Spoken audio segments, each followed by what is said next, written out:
problem with smuggling illicit, morally ambiguous cargo is that, eventually, the cargo develops a conscience. Or, in Hicks-Vaclav's case, it has one for you, and that conscience looks a lot like a tiger-faced pangolin with the emotional stability of a dying star and an appetite that could bankrupt a small, well-funded moon. The thought occurred to him precisely as a sharp zap echoed from the corner of the grimy port office, followed by a plaintive yelp. Hicks didn't flinch, keeping his gaze locked on the wavering, gelatinous mound of questionable business ethics across the counter. "Spikes," he said, his voice a low warning that didn't interrupt his negotiation. "If you short out the station's atmospheric controls again, I'm trading you for a nav computer that doesn't try to chew its way through the bulkhead." A soft, contrite chirp was his only answer. "Boral, my friend, my confidant, my favorite sentient puddle of fermented swamp gas," Hicks continued, leaning his hip against the counter. The metal was cool, even through his worn trousers. "Let's dispense with the pageantry. You and I both know that shipment of nutritional supplements was grade A military-spec ration paste, the kind of stuff a quartermaster gets vaporized for losing. So let's skip the part where you insult my intelligence and jump to the part where you transfer the credits." Boral, a creature that perpetually seemed to be in the process of melting, gurgled. A cheap synth voice emitter on the counter crackled to life. "The manifest stated reprocessed protein slurry. The value reflects this." "The manifest was a masterpiece of creative accounting," Hicks retorted. "A work of fiction that would make the galactic bard weep with professional envy. I risked getting my ship, the Stray Dog, turned into a very pretty, very expensive cloud of incandescent gas for this. 4,000 credits. That's the price." Just then, the lights in the office flickered violently.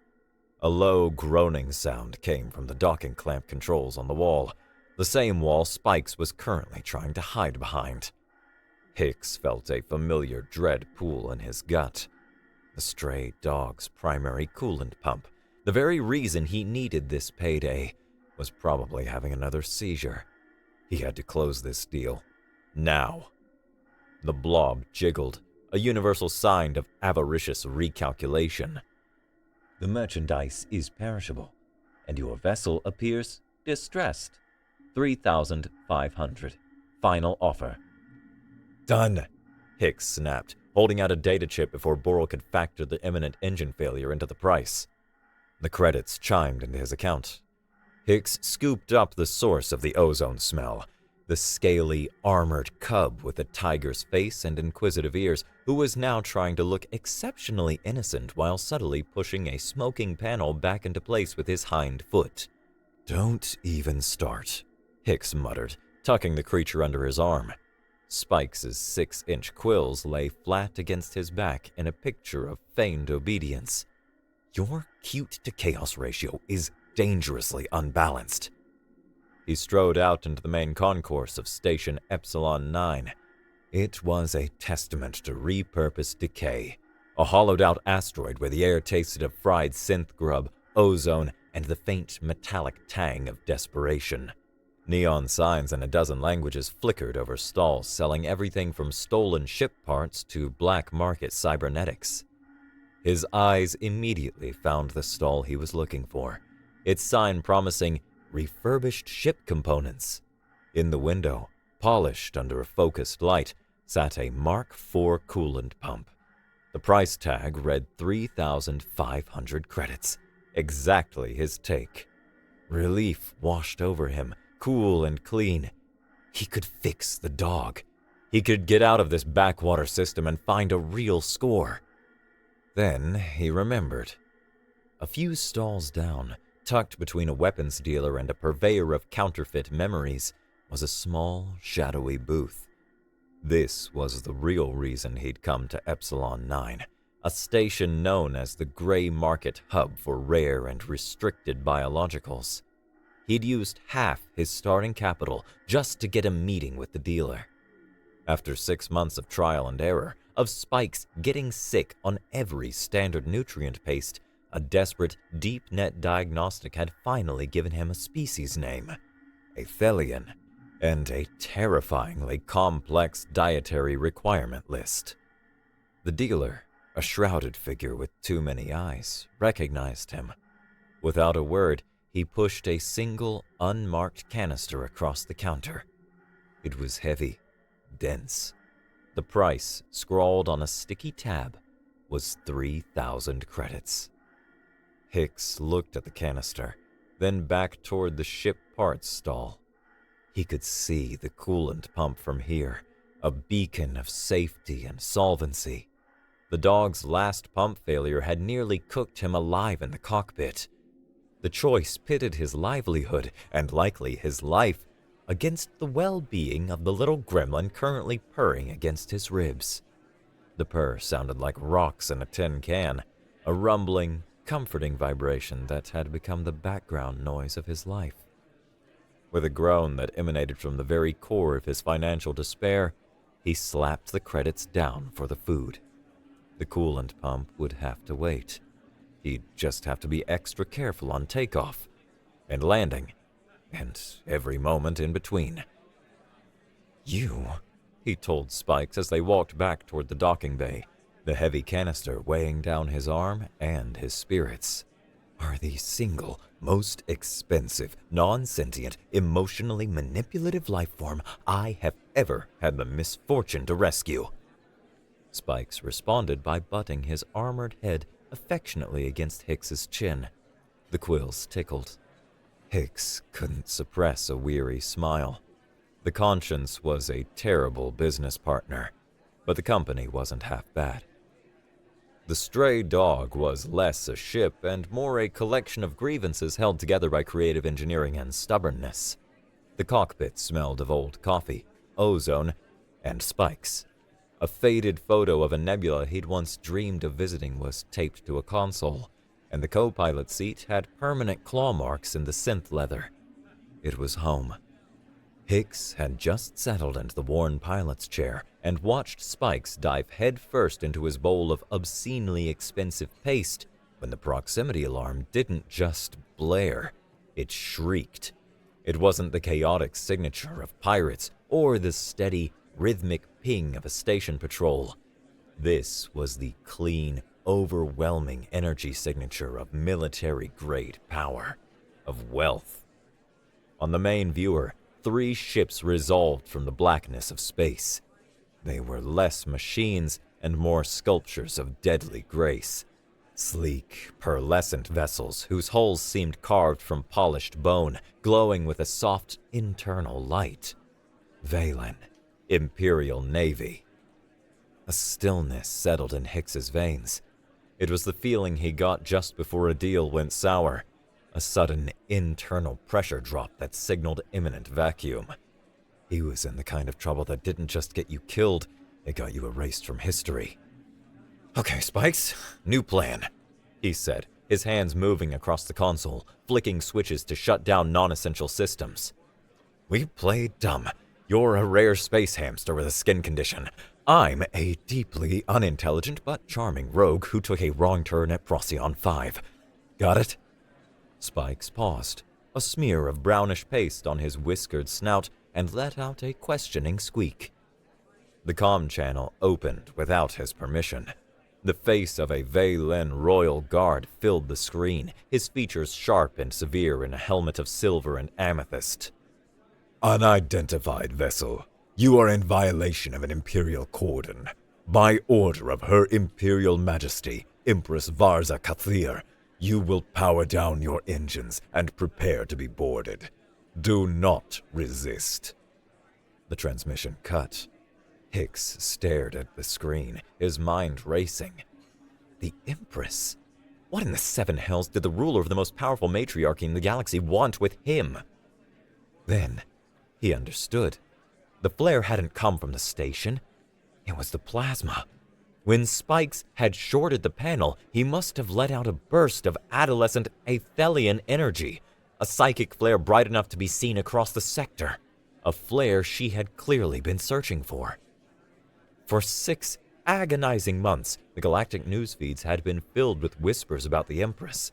After a violent, failed coup attempt on her royal transport near the Cinder debris field, the same field where he'd found the pod, she had grown reclusive, her public appearances rare and her demeanor increasingly cold. The official story was that she was consolidating power.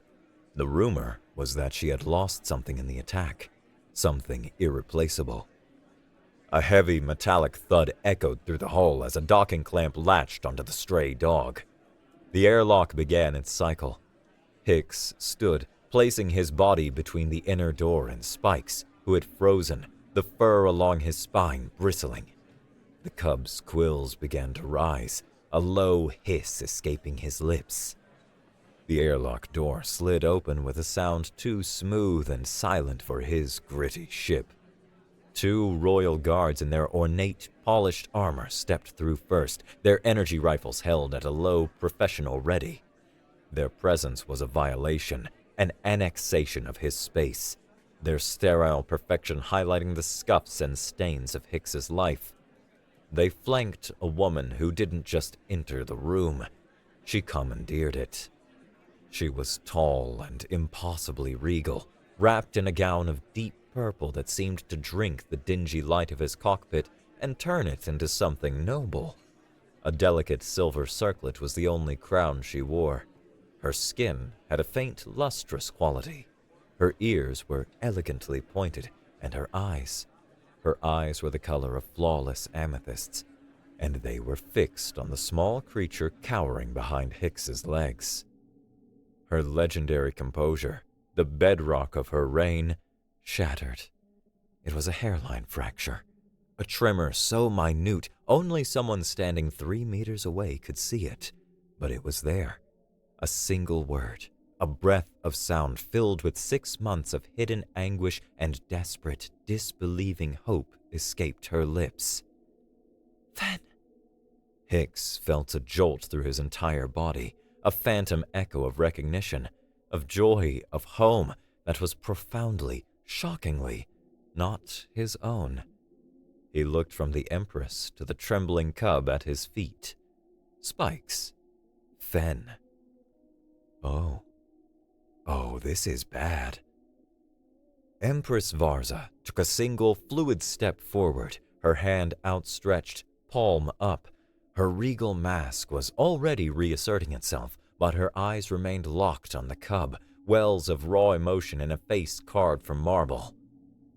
"Come, Fen. It is over. You are safe now."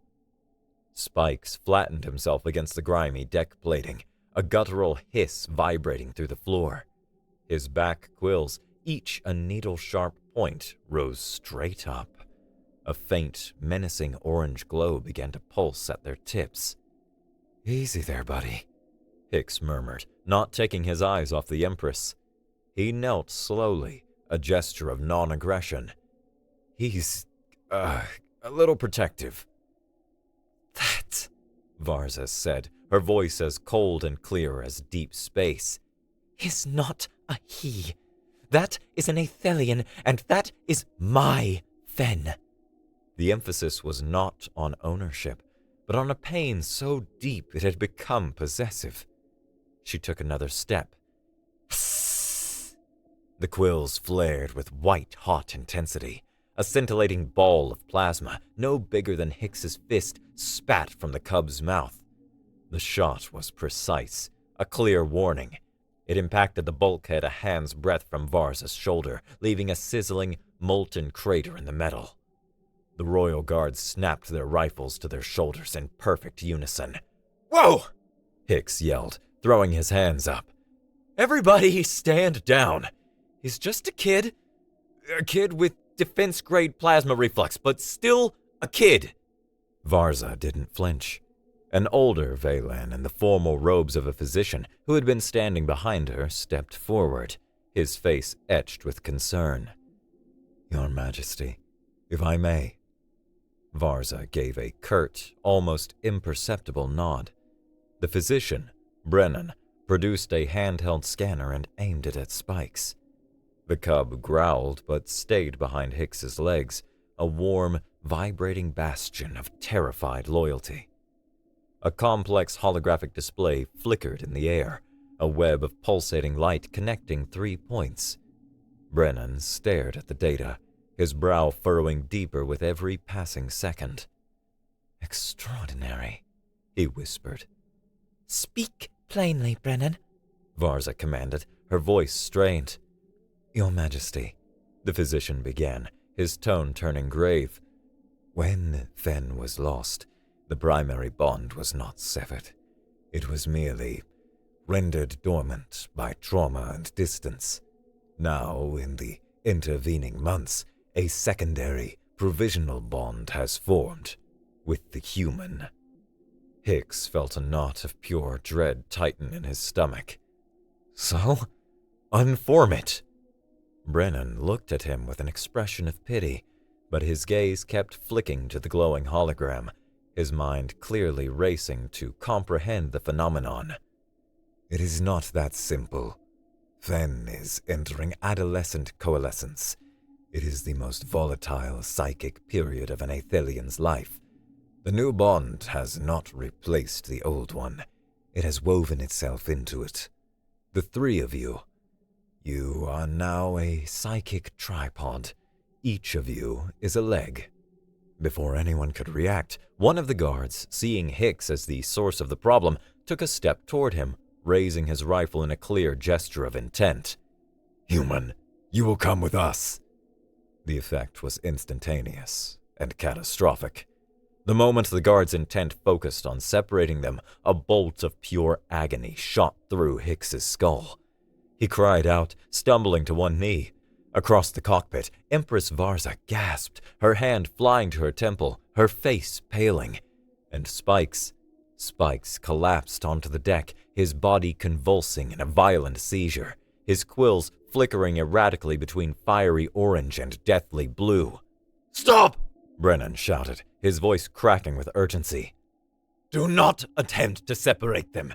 Can you not see?" He gestured to the screaming hologram, where the lines connecting the 3 points were flashing a violent, unstable red. To sever any one of them from the whole, especially now, would trigger a fatal psychic schism. The feedback would extinguish the Aethelian's life force instantly. He looked from Varza's pained face to Hicks's, and the psychic backlash would likely cause severe, irreparable neurological damage to you both. The guard froze. The silence that fell in the cockpit was absolute, broken only by Spikes' whimpering gasps as the seizure subsided, and the ragged sound of Hicks and an Empress breathing in unison. Varza's face was a canvas of controlled devastation. Finding her companion was supposed to be the end of an agonizing chapter. Instead, the book had been torn from her hands and rewritten in a language of impossible complications. For a fleeting second, Hicks saw the immense weight of it all crash down on her. The loneliness he'd only read about in news feeds was there, raw and visible, in the slight slump of her shoulders. Then, the Empress returned. The air in the room seemed to crystallize around her. The ambient warmth of a moment ago vanished, replaced by an imperial chill that seemed to emanate directly from her, making the hairs on his arms rise. She looked at him, and he was no longer a person, but a problem on a strategic map. She made a raw, emotional, desperate gambit born from a corner she never anticipated. "Guards," she said, her voice ringing with hard-won authority. "The human and the Aethelian are to be transferred to the Ascendant. They will be quartered in the secondary royal suite. Post a full watch." Hicks's jaw dropped. "Whoa, hold on. A suite? I'm not checking into a resort. Spikes and I are a package deal, and we're not for sale. Or for imperial kidnapping." The full weight of her 1,000-year-old empire pressed down on him as she stepped closer. "Your life as a derelict smuggler with a stray pet is over. she stated, her voice a low, dangerous whisper meant for him alone. You have stumbled into the heart of the Ascendancy. You are now an Imperial problem, Higgs Vaclav. She leaned in, her amethyst eyes inches from his. And I will solve you. The transfer to the flagship Ascendant was a surreal blur of silent, imposing guards and corridors so clean he felt like he was contaminating them just by breathing. He was marched through halls of polished, psychically resonant material, the Valen crew turning to stare at the dusty human and his bizarre armored pet. Their expressions were a mixture of curiosity and disdain. The secondary royal suite was larger than his entire ship. The walls were of glowing, cream-colored material that pulsed with a soft internal light. The air hummed with a quiet power. Spikes, recovering his nerve, immediately decided this was a grand new playground and began investigating a priceless-looking tapestry. Hicks, however, was pacing. Oh, this is bad. This is get quietly dropped into a black hole bad. Before his anxiety could reach critical mass, Varza swept into the room, her expression a thundercloud. There is a complication. Let me guess, Hicks said, not breaking his stride. The 5-star accommodations don't have room service that serves synthale? She ignored his flippancy. An urgent binding summons from the High Council. They demand my immediate return to Valeth. Her lips thinned into a hard, unforgiving line. They are citing my prolonged and obsessive search as a sign of emotional instability. This has Duke Torvin's manipulative stench all over it. Duke? Let me guess, not a fan? He reveres my father's memory of cold, unyielding stoicism, she said, her voice clipped. He believes emotion is a contagion, and I am the source of the plague. He has outmaneuvered me. I intended to keep you and Fen isolated here, aboard my ship, until Brennan could find a solution, but now... A cold, sinking feeling hit Hicks. And us? Varza's gaze was hard as diamond. The bond requires proximity. You are coming with me. You are about to walk into the heart of my court, a nest of political vipers who will see you as living proof of my weakness. Do try not to get us both executed before lunch. The trip to Valeth was a tense, silent plunge into the heart of the Empire. The ship didn't land in a city. It descended into a colossal mountain that seemed to be a single, fused mineral, a unified structure that was both palace and capital. The Imperial Palace glowed from within, a symphony of soft, shifting colors. As Hicks stepped onto the docking platform, a wave of anxiety, sharp and piercing, hit him. It wasn't his. He glanced at Varza. Her face was a serene mask, but her hands were clenched into white-knuckled fists at her sides. He looked up at the towering, vaulted ceiling of the grand hall. The materials of the walls, which had been glowing with a soft, welcoming gold, subtly dimmed, shifting to a cooler, more troubled shade of blue. No one else seemed to notice, but Hicks felt it. He was a walking, talking barometer for the Empress's emotional state. This was going to be an absolute disaster. He was shown to his quarters, an opulent suite that was, he soon discovered, connected to Empress Varza's personal chambers by a single, heavily guarded door. It was the most beautiful cage he had ever seen. A short time later, 2 palace functionaries arrived. One carried a tray of folded silks, the other a small, velvet-lined box. Imperial regulation requires all residents of the royal wing to wear appropriate attire and a security monitoring bracelet, the first one intoned, offering the clothes. He ignored the silks, his eyes fixed on the bracelet the second functionary held out. It was a simple, elegant band of silver, but to Hicks, it was a manacle. It looked just like the indenture tracker they'd welded to his wrist in the mines. 5 years of his life, measured by a blinking light on a metal cuff he couldn't remove. No, the functionary blinked. Sir, it is not a request. He stepped forward. The moment the man's hand came toward his wrist, something inside Hicks snapped. A cold, claustrophobic terror clawed its way up his throat. He reacted without thinking, his body moving with the desperate violence of a cornered animal. He shoved the functionary back, hard, sending him stumbling into his colleague. The box clattered to the floor. "Get away from me!" Hicks snarled, backing away until his shoulders hit the wall. The room felt like it was shrinking, the air turning thick and heavy. His heart hammered against his ribs, a frantic, trapped bird. The functionaries drew themselves up, their expressions turning from surprise to outrage. Before they could call the guards, Varza appeared in the connecting doorway. She took in the scene in an instant. Hicks pressed against the wall, breathing hard, his eyes wide with a panic that was clearly not about a simple piece of jewelry. The flustered officials, the bracelet on the floor. "Leave us," she commanded. The functionaries bowed stiffly and scurried out. Varza didn't move from the doorway. Hicks could feel her confusion, a questioning pulse through the bond. "It is merely a security measure," she said, her tone cautious. "I don't wear chains," Hicks bit out, the words raw. "Not anymore." She looked at him, truly looked, and for the first time, the psychic link carried more than just raw emotion.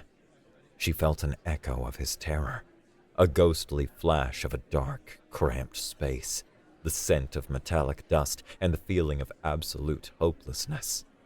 Her eyes widened slightly with a dawning, horrified understanding. She gave a slow nod. "Very well," she said softly. "There will be no bracelet." She turned and left, leaving Hicks alone, leaning against the wall, his own past a fresh, open wound in the gilded cage of his present. To his surprise, Varza did not confine him to his room. Instead, she seemed to believe the best way to manage her new problem was to inflict it upon her court. His education in Valen customs began the next day, overseen by a tutor named Corinne, a stern older woman with a spine of solid tradition and a gaze that could curdle cream. Hicks was fairly certain she was a Torvin loyalist. "The consort's role is one of silent support," Corinne instructed, her voice crisp as autumn leaves. They were in one of the palace's smaller libraries, the air thick with the scent of ancient paper and polished walls. The walls around them glowed a placid, studious blue. "You will walk 3 paces behind Her Majesty. You will not speak unless spoken to, and you will never, under any circumstances, initiate physical contact." "Got it," Hicks said. "Be seen, not heard, and definitely don't touch the living deity. What about smiling? Is that a capital offense or just heavily fined?" Corinne's lips thinned. "Your human penchant for levity is unbecoming." "It's one of my best features," Hicks countered. "That and my ability to hotwire a cargo freighter in under 3 minutes. Bet you didn't learn that in consort school." Their sessions were a daily war of attrition. Corinne would lecture on the 1,000-year history of the tea ceremony, and Hicks would ask if they had anything stronger. She would explain the subtle political language of fan placement, and he would use his as a mock air guitar. Spikes, who was required to be nearby, seemed to view these lessons as a personal challenge, often trying to help by knocking over priceless artifacts or attempting to nest in Corinne's severe, perfectly coiffed hair. Hicks was chafing against the rigid structure, the endless rules, the sheer, suffocating weight of tradition. He began studying the palace schematics he could access on a public data slate, noting service corridors and guard shift patterns. The old, familiar urge to run was a constant itch under his skin. He even mapped a route to the hangars, but every time he seriously considered it, a wave of distress from Spikes would ripple through the bond, a miserable, anxious feeling that was echoed by a faint, lonely ache from Varza's direction. He was trapped by something stronger than walls, a connection he was beginning to realize he didn't want to break. In a private, shielded chamber deep within his family's wing of the palace mountain, Duke Torvin stood before a life-size hologram of a woman who was not Varza that wavered as if seen through heat. It was her mother, the late Empress Seraphine, captured in a moment of regal serenity. "She is just like you were," Torvin murmured, his voice a low thrum of old pain. "So much potential, so much power, and so susceptible to the poison of sentiment." His aide, a young, ambitious lord named Andros, stood silently by the door. "The terraforming station in the Siren sector reports critical supply shortages, my lord. The atmospheric processors will begin to fail within the week." Torvin didn't turn. "My blockades on the supply routes are holding then?" "Perfectly, my lord. The sector administrator, a staunch Varza loyalist, is panicking. He has formally requested emergency aid from the throne. The blame for the coming crisis will fall squarely on the Empress's distracted leadership." "It is not a coming crisis, Andros," Torvin corrected, his voice hardening. "It is a controlled burn. I am demonstrating the inevitable consequence of a reign guided by feeling instead of function." He finally turned from the hologram, his eyes cold and clear. "When my Seraphine let her grief over a lost battle cloud her judgment, she signed a treaty that cost us the mineral rights to 10 systems. A moment of emotion that crippled our economy for a generation. I will not allow her daughter to repeat that mistake with this creature, this human pet." His love for the dead Empress had twisted, metastasized over the years into a fanatical conviction. He wasn't just seizing power. In his mind, he was performing a painful but necessary surgery to save the Empire from itself. "The Uglar ambassador arrives tomorrow to finalize their treaty," Andros reported. "Another one of her sentimental projects. She believes trust can bind them to us." Torvin allowed himself a thin, cruel smile. "Trust is a vapor. Contracts are stone. See to it that the official court translator assigned to the human develops a glitch, something to demonstrate the chaos that follows in his wake. Let us see how her trust survives a public diplomatic catastrophe." The Ulgar Treaty Chamber was a cavern of polished jet-black stone designed to impress the rock-skinned warriors. The mineral walls outside the chamber's apertures glowed a tense, diplomatic blue-green. Torvin was present, radiating smug disapproval from the sidelines. Varza was negotiating the final clauses with the Ulgar ambassador, a hulking specimen named Horg. Hicks stood 3 paces behind her, as instructed, feeling utterly useless. He'd been fitted with a standard-issue court translator earpiece. It felt strange not to be relying on his own cheap black-market tech. Horg seemed pleased with the terms. He let out a series of guttural clicks and raised his upper 2 hands, palms facing Varza, in a short, sharp bow, a clear gesture of respect. Then, the court translator, which was linked to the room's ambient audio system for clarity, spoke. Its voice, a smooth, synthesized baritone, echoed through the chamber. "Gesture of ultimate fealty. To seal this pact, the Empress's consort must now perform the rite of dominance and mount the Empress." The silence in the room was absolute and instantaneous. Every eye, Valen, Ulgar, and otherwise, swiveled to Hicks. He froze, his mind a blue screen of death. Torvin's jaw tightened, but a brief, triumphant light shone in his eyes. This was better than he had hoped. Varza went rigid. She didn't look at Hicks. She couldn't. The public humiliation was so acute it felt as if the air had been forced from her lungs. "There seems to be," she began, her voice dangerously steady, "a malfunction in the translation system." The translator, however, decided to be helpful. Correction. The rite of dominance is a celebratory, public mounting to demonstrate the vigor and fertility of the ruling pair. A horrified gasp came from somewhere in the back. Hicks felt a hysterical laugh bubbling in his throat. This was so much worse than his own crappy translator. This was a targeted assassination by comedy. Spikes, who had been sleeping under the treaty table, sensed the spike of pure, unadulterated chaos.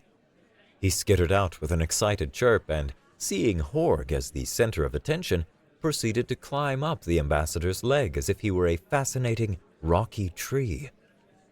Horg looked down at the cub, then at the mortified humans, and let out a series of confused clicks. The translator chimed in again. Query. Is the small spiny one the designated mounter? That broke the dam. Hicks choked on a laugh he could no longer suppress.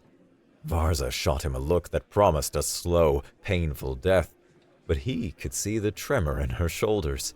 She was fighting a battle against laughter, and she was losing. The situation devolved into a frantic, diplomatic nightmare. It took 10 agonizing minutes, with Varza trying to formally apologize while Hicks attempted to detach a playful Spikes from Horg's thigh, for the Ulgar to understand the concept of malicious code in a translation system. Finally, Horg let out a deep, rumbling sound that turned out to be a laugh. He clapped a massive, stony hand on Hicks's shoulder, nearly driving him to his knees.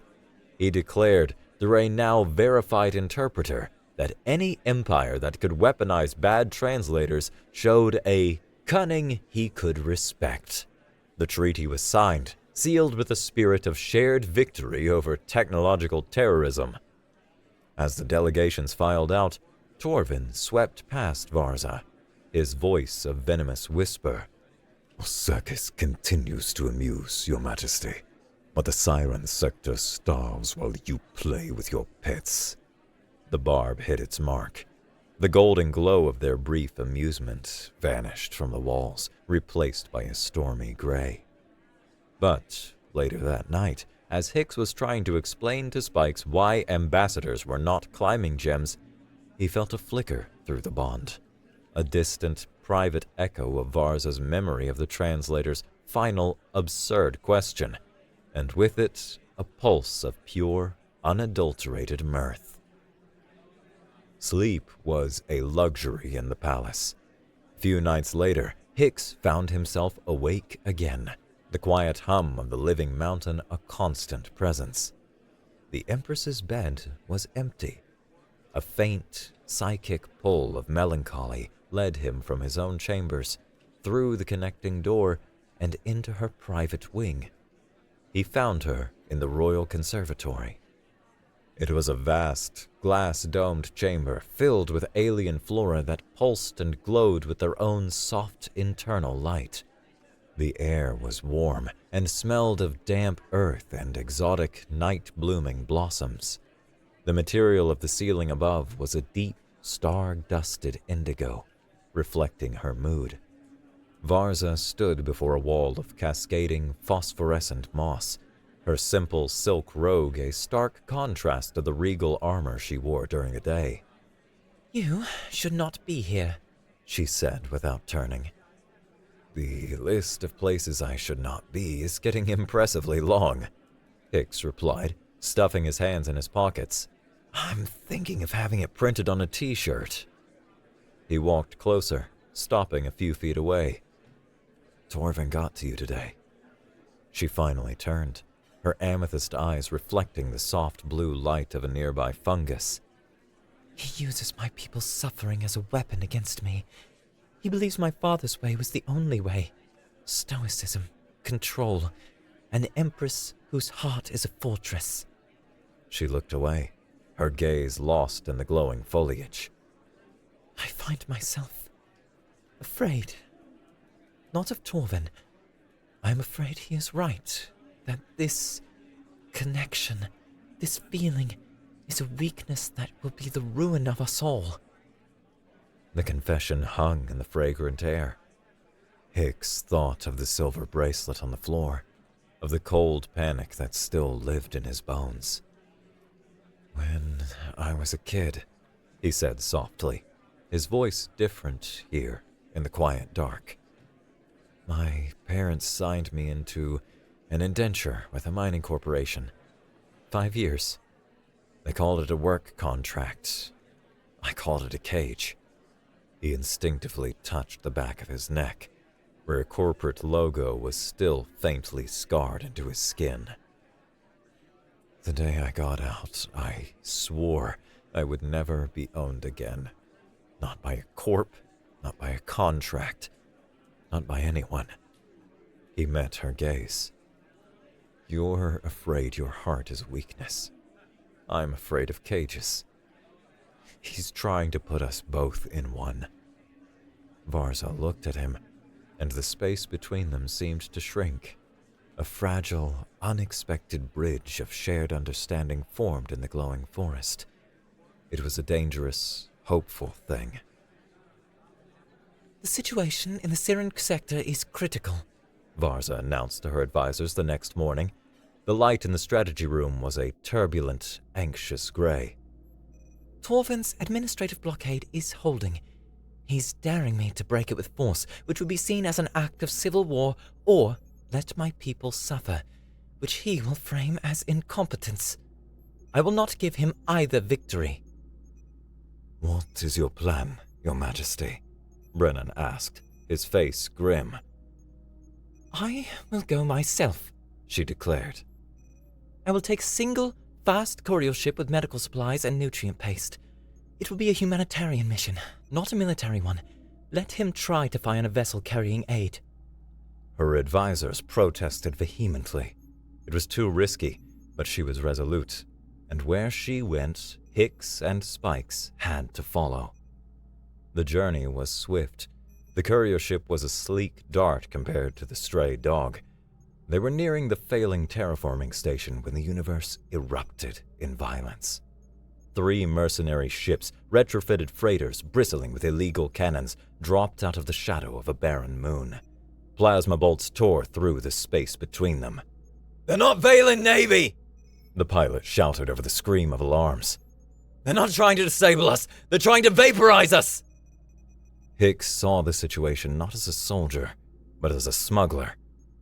He hired killers to do his dirty work. Plausible deniability.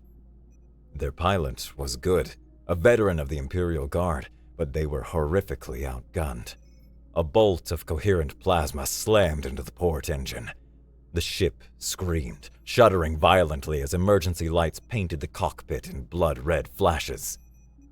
"We've lost primary power!" the pilot yelled. "Brace for impact! I'm aiming for the moon!" The crash was a symphony of screaming metal and shattering material. Hicks was thrown against his restraints, his head snapping back, the world dissolving into a universe of white pain.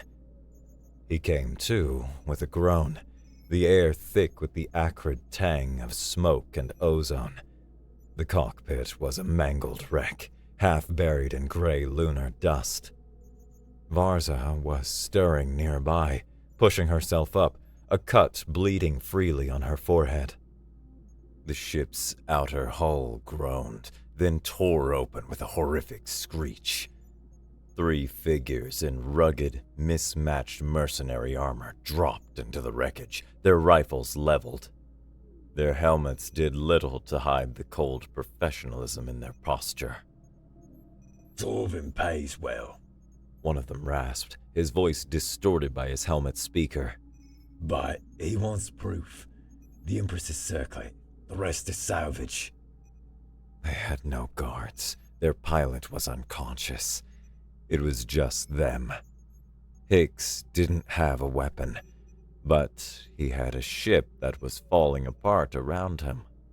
He ignored the mercs and lunged for a sparking, severed power conduit dangling from the ceiling. He ripped it free and swung it like an electric whip. It crackled and spat, striking the lead merc's rifle and causing it to discharge into the ceiling. "Get back!" Hicks roared at Varza, shoving her toward the relative cover of the aft compartment. The second merc fired. The bolt seared the air where Hicks's head had been a second before. He dove, rolling behind his shattered console.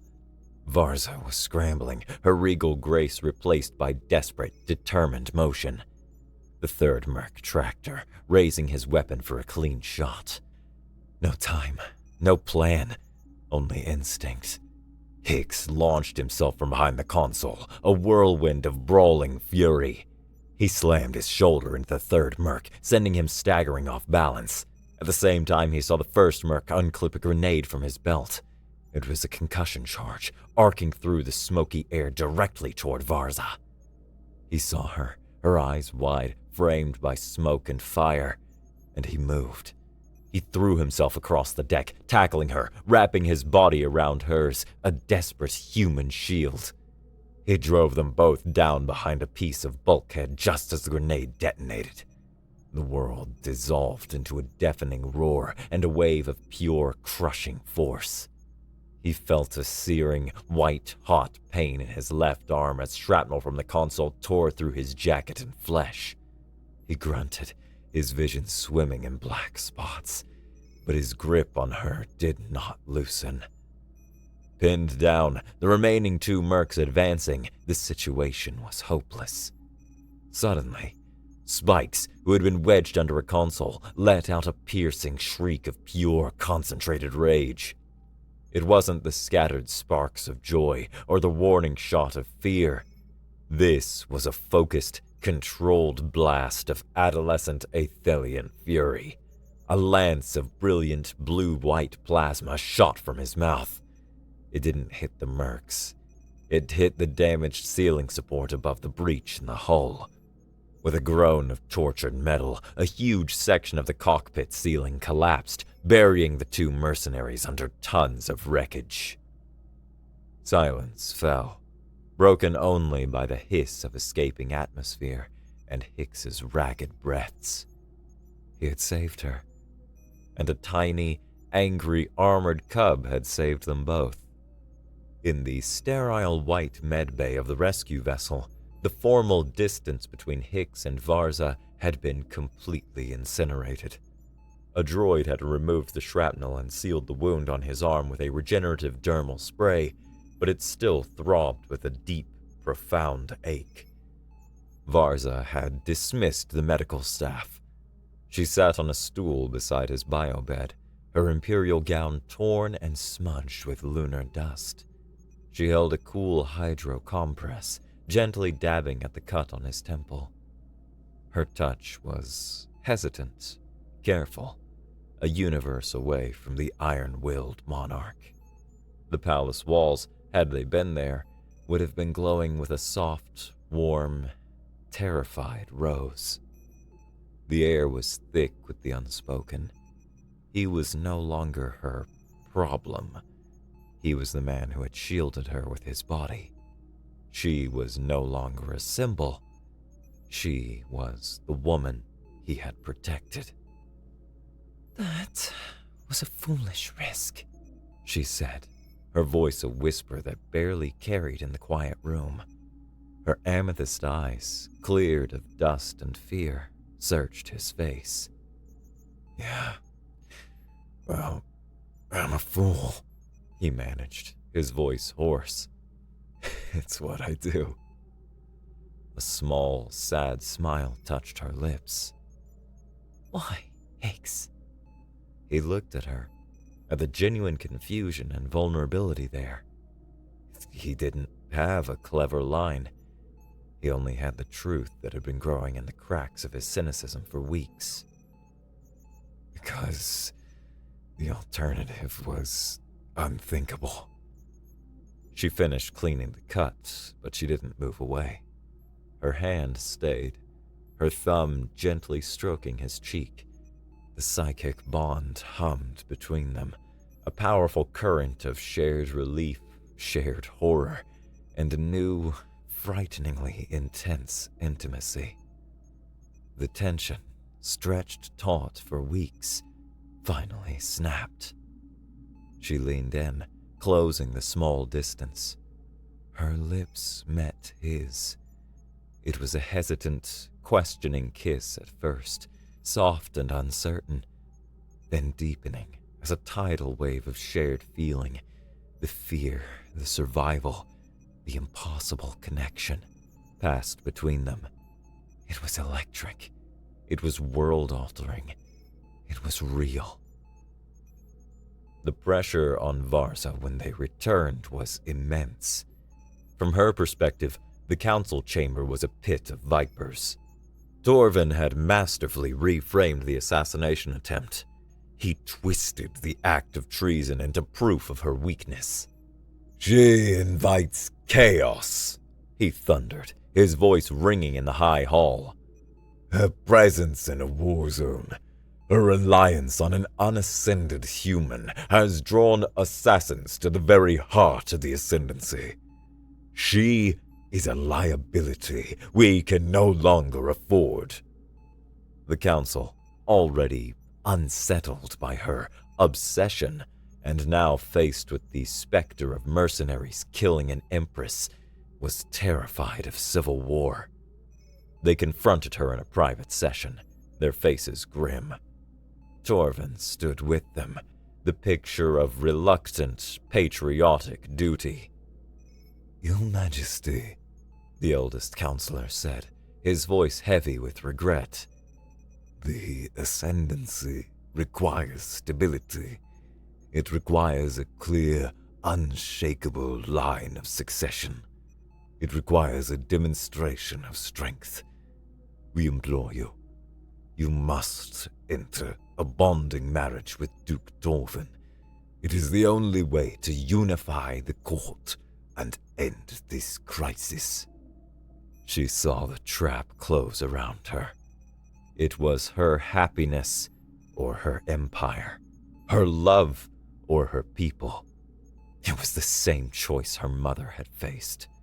The choice Torvin had built his entire philosophy around. To protect her people, and to protect Hicks from the fallout of the war Torvin would surely start, she had to make the ultimate sacrifice. She had to prove him right. She found Hicks in her chambers.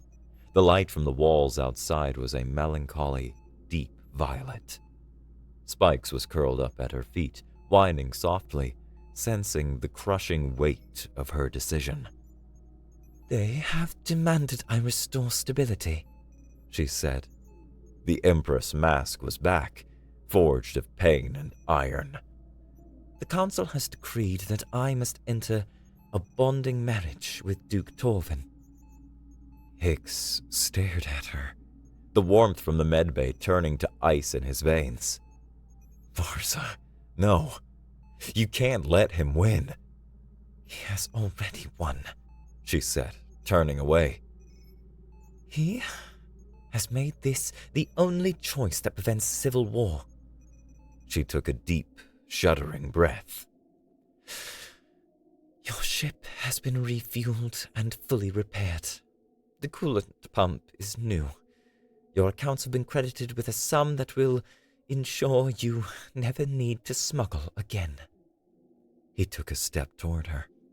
I don't care about the ship. I don't care about the money. You should, she said, her voice a frozen plain of ice. It is your freedom, the thing you value most. She finally faced him, her expression a heartbreakingly perfect mask of regal duty. Your service is concluded. Go, Hicks Vaclav. Be free. It was an execution. She was caging herself to set him free. The stray dog had never felt so quiet. The new coolant pump hummed a steady, healthy tune, a mocking counterpoint to the hollow ache in Hicks's chest. The psychic bond was a gaping wound, a constant, throbbing echo of Varza's utter despair and steely resignation. He was one system away. He was free. He was miserable. He landed at the first scuzzy orbital station he could find, a place called the Rusty Mug, needing noise, needing to feel the press of unwashed bodies, needing anything to drown out the silence. He walked into the bar, and his eyes were immediately drawn to the galactic newsfeed playing over the counter. He saw her face. Then he saw Duke Torvin's, his expression a mask of solemn victory. The Empress has wisely recognized the need for stable leadership, Torvin was saying. Her brief, regrettable association with the unascended human is now at an end. His departure is proof that she has put aside childish sentiment and is ready to embrace her sacred duty. His departure is proof. The word slammed into Hicks. He saw it. The final, brutal move in Torvin's game. His freedom wasn't a gift. It was the weapon she had been forced to turn on herself. He was the evidence that condemned her. Cold, clear rage washed away the misery. He wasn't a pawn. He was a partner. And his partner was in trouble. He strode out of the bar. He powered up his comms unit, routing a signal through 3 layers of anonymizers until he reached a shadowy info broker he knew in the outer rim. Grizz, he said, I need everything you can find on a mercenary outfit. Small time. Probably operating out of the Cinder sector. They fly retrofitted freighters. He sent the partial ship designation he'd glimpsed during the attack. And I need it yesterday. He turned back to his ship. An encrypted message was waiting for him. The sender ID was scrambled, but he knew. Physician Brennan. The message was short. She is choosing the cage. Her choice is a lie. The bonding ceremony is at dawn. The fate of the ascendancy should not be decided by fear. Grizz's reply came through moments later. A data packet. It was a shell corporation, a chain of phantom ownerships, but at the end of the chain was a single name. Andros, Torvin's aide. It was all the proof he needed. All right, Spikes, he said, the engines of the stray dog roaring to life. Strap in. We're staging a rescue and a hostile takeover. Spikes, who had been a miserable ball of fur, lifted his head and let out a sharp, hopeful chirp. Hicks pointed his ship toward Valeth, the evidence burning a hole in his datapad. Hicks arrived in orbit around Valeth with less than an hour to spare. He sent another encrypted message. Brennan, I'm here. I have proof. I need a way in. The reply was a set of coordinates for a disused service hangar on the dark side of the Palace Mountain and a simple command. Hurry. He landed the stray dog with barely a whisper. Brennan was there, a hooded figure in the shadows. The main halls are sealed for the ceremony, the physician said, his voice tense. But the old service tunnels are rarely patrolled. They will take you to the back of the high hall. Go. Her Majesty's strength is not in her throne. It is in the truth. Go show them the truth. The bonding ceremony was an affair of crushing, solemn grandeur. The high hall glowed with a pure, unforgiving white light, the color of tradition. Varza stood on the central dais, a vision of tragic beauty in heavy ceremonial robes. Torvin was beside her, triumphant. The high priest was chanting the ancient rites. Just as the priest raised the ceremonial bonding circlets, the service door behind the grand tapestry at the back of the hall hissed open. A single figure stepped out. He wore a dusty smuggler's jacket over a pair of torn formal silks. Hicks Vaclav walked into the hall. A gasp rippled through the crowd. Guards moved, but he kept walking, his eyes locked on Varza. He stopped at the foot of the dais. In the stunned silence, he began to speak, his voice calm and clear. "There was this treaty," he began, "with the Olgar, and my translator was sabotaged. It announced to the entire room that, to seal the deal, I was required to mount the Empress." A wave of shocked murmur swept the hall. Torvin's face went dark. "And in the middle of this disaster," Hicks continued, his gaze softening as it met Varza's, "in the middle of the chaos and the humiliation, I saw her fight back a smile. I saw the person behind the crown. Someone who knows that sometimes things are just absurd." He then held up his datapad. "And sometimes they are treason. This is the payment ledger from the mercenaries who attacked our ship. It leads directly to Duke Torvin's chief aide. He didn't just create a crisis. He tried to murder his Empress." He tossed the datapad to the captain of the Royal Guard. The evidence was irrefutable. The hall erupted. Tears, hot and real, welled in Varza's eyes. She didn't hide them. A genuine, brilliant smile broke across her face. At her feet, Spikes let out a triumphant chirp, unleashing a shower of harmless golden sparks. "Now," Varza said, her voice ringing with newfound power. She turned to Torvin. "I reject this bond." "You cannot!" Torvin sputtered, his face a mask of fury as the guards began to surround him. "The council!" "The council was manipulated by a traitor." Varza cut him off. She faced the stunned nobles, her voice resonating with a power they had never heard. The walls warmed from stark white to a vibrant, hopeful gold. "I was told my heart was a weakness. I was told that to lead, I had to be a fortress. I was wrong." She looked at Hicks, her eyes full of a love as vast as her empire. "True strength is not a wall. It is a bridge. It is the courage to trust. My bond with this man is not a flaw. It is the new foundation of the throne." She took a deep breath. "There is an ancient, forgotten law from the founding days of the Ascendancy. A law for a consort chosen not by blood, but by deed. A consort protector bound by loyalty and valor. I am reviving that law today." The vote of no confidence Torvin had been banking on never came. His support evaporated. Torvin and Andros were placed under house arrest, their faction shattered. Yet it remained as a lingering threat for another day. Varza's victory was absolute, but the political war was just beginning. A few days later, Hicks was struggling, not with politics, with his new wardrobe.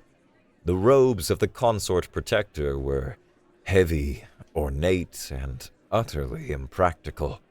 He felt like a walking museum exhibit. He found Spikes in the main living area, hopelessly tangled in a priceless tapestry depicting the founding of the Ascendancy. The cub had gotten his quills caught and was now a thrashing, chirping knot of historical vandalism. "Okay, buddy, easy," Hicks said, trying to gently pry a thread free. "You're unraveling the first Empress's coronation. I think that's a felony." Varza entered, having shed her own formal gowns for a simple tunic. She stopped and took in the scene, her new consort protector on his knees, negotiating with a chaotic gremlin who was actively destroying a national treasure. She laughed. The sound was clear and free, echoing in the grand chamber. She knelt beside him, her shoulder brushing his. "Let me. There's a spot behind his ears. It makes him go limp." Amidst the grandeur and the lingering political threats, they were just two people, two partners, dealing with their chaos magnet of a child.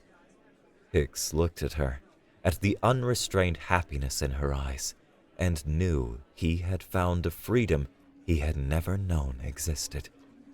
He leaned in and kissed her, ready to face the endless challenges, PR disasters, and tapestry repairs of their future. Together.